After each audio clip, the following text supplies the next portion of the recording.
नमस्कार। आज हम सुरक्षा और प्राथमिक चिकित्सा की बुनियादी बातों को समझने की कोशिश करेंगे। ये वो छोटी छोटी बेसिक चीजें हैं जो हमारी रोज की जिंदगी में हमें बड़ी बड़ी मुश्किलों से बचा सकती हैं।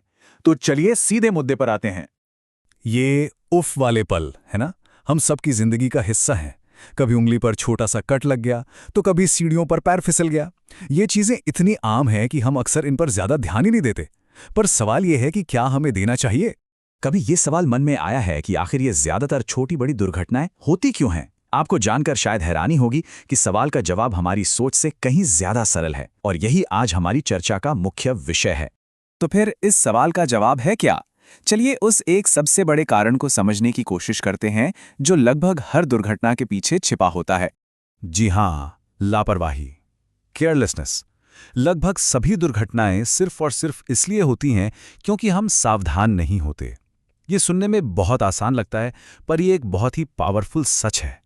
हमारी बस एक छोटी सी चूक एक बड़ी समस्या बन सकती है। और ये उदाहरण कितने जाने पहचाने से लगते हैं, है ना?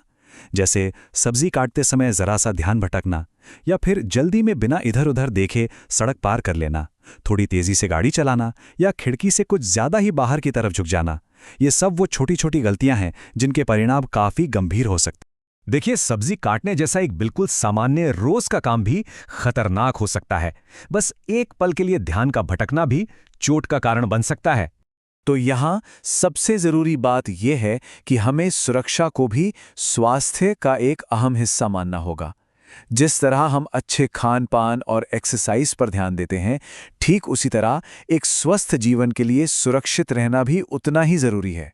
तो फिर सवाल ये उठता है कि इस लापरवाही से हम बच कैसे सकते हैं?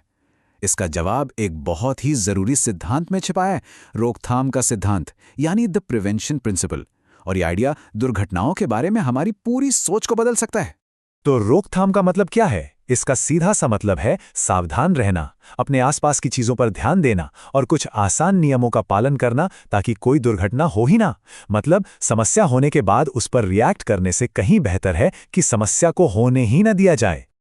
ये पुरानी कहावत तो हम सब ने सुनी ही है, इलाज से बेहतर रोकथाम है। अगर हम पहले से ही सावधान रहें तो बाद में इलाज की जरूरत ही नहीं पड़ेगी। ये छोटा सा वाक्य सुरक्षा का सबसे बड़ा नियम है। तो चलिए इस रोकथाम के सिद्धांत को अपनी जिंदगी में उतारते हैं और शुरुआत करते हैं उस जगह से जहां हम सबसे ज्यादा सुरक्षित महसूस करते हैं, यानी हमारे अपने घर से। पर सच तो ये है कि यहां भी सावधान रहना बहुत जरूरी है। घर में सुरक्षा की शुरुआत होती है चौकस रहने से, ऑब्जर्वेंट रहने से।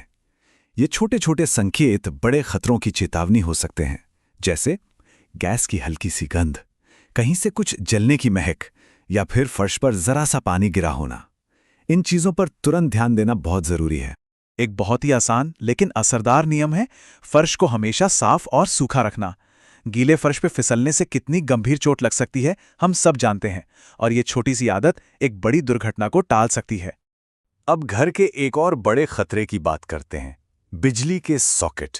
ये हर घर में होते हैं, और अगर इनके साथ जरा सी भी सावधानी ना बरती जाए तो ये बहुत खतरनाक हो सकते हैं।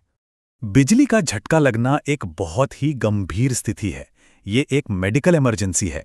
बिजली के साथ लापरवाही जानलेवा भी हो सकती है, और अगर ऐसी कोई घटना हो जाए तो सही तरीके से प्रतिक्रिया करना किसी की जान बचा सकता है। अगर किसी को बिजली का झटका लगता है तो ये 3 कदम याद रखने चाहिए। सबसे पहला और सबसे जरूरी, उस व्यक्ति को सीधे कभी ना छुएं। दूसरा, उन्हें बिजली के सोर्स से हटाने के लिए लकड़ी की छड़ी या सूखे कपड़े जैसी किसी ऐसी चीज का इस्तेमाल करें जिसमें से बिजली पास ना होती हो। और तीसरा, तुरंत मेन स्विच से बिजली बंद कर दें। तो इस सारी बातचीत का निचोड़ क्या है? सबसे बड़ी सीख क्या है जो हमें मिलती है? सबसे जरूरी बात यह है कि सुरक्षा का मतलब नियमों को रटने से नहीं है। ये सिर्फ निर्देशों की एक लिस्ट को फॉलो करने से कहीं बढ़कर है। असल में सुरक्षा हर पल जागरूक रहने की एक आदत है। अपने आसपास क्या हो रहा है इस पर ध्यान देना, ये एक मानसिकता है, कोई नियमों की किताब नहीं।